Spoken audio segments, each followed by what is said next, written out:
যে যেরকম করবে তার কর্মফল কাল কিয়ামতের মাঠে ওই রকমই হবে। আর এজিদের প্রেম যার অন্তরে থাকবে তার হাসর নসরও এজিদের সাথেই হবে।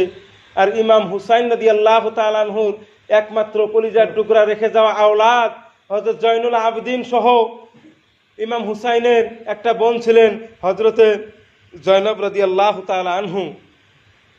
ইমাম হুসাইন যখন কারবালার জমিনে যাবেন, যাওয়ার আগে ওনার বোনকে 3টা নসিহত করে গিয়েছিলেন যে, হে বোন, আমি তোমাকে নিষেধ করি, আমি যখন কারবালার জমিনে শহীদ হয়ে যাবে, আমার দেহ মোবারকের উপরে নানান অত্যাচার আরম্ভ করবে, আমার জয়নুল আবেদিনকে আমার লাশের নিকটে, আমার দেহের নিকটে যাইতে দিবি না। 1 নাম্বার শর্ত দিয়া দিলেন। 2 নাম্বার শর্ত দিলে যে, হে বোন জয়নব, আমি তোমাকে আর একটা কথা বলে যাই, এই পৃথিবীর কোন রাজা বাদশার কাছে এই কারবালার ঘটনার বিচার চাইবা না।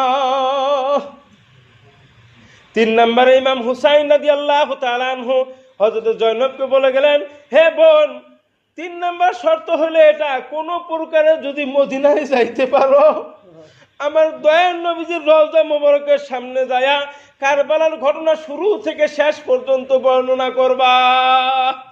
ইমাম হুসাইনের বিশ্বাস কি ছিল? কারবালার জমিনে যায় নবীজির রওজায় যায় যখন ফার্স্ট লাশ বলবে, মানুষে বলে নবীজি ময়রা মাটির সাথে মিশা গেছে, আর ইমাম হুসাইনের বিশ্বাস কি ছিল? ওই জায়গায় যায় বললে নিশ্চয় নিশ্চয় নবীজি শুনতে পারবেন। এমন কি ইমাম হুসাইন রাদিয়াল্লাহু তাআলা আনহু যখন শহীদ হয়, দয়া নবী সাল্লাল্লাহু আলাইহি সাল্লাম ইমাম হুসাইনকে কোলে নিয়েছিলেন, ওনার দাড়ি মোবারকে, মাথা মোবারকে, মুখ মোবারকে কারবালার জমিনের মাটি লেগেছিল, রক্তাক্ত মাটি। হযরত সালমান রাদিয়াল্লাহু তাআলা আনহু ঘুমেছিলেন, উনি স্বপ্নে দেখতেছেন নবীজি হাওমাও করে ঘোরাঘুরি করতেছেন রওজা মোবারকের চতুর্দিকে। তখন উনি বলতেছেন, হে দয়ার নবীজি, আপনি এরকম করে কান্দাকাটি করতেছেন কেন স্বপ্নের মাধ্যমে?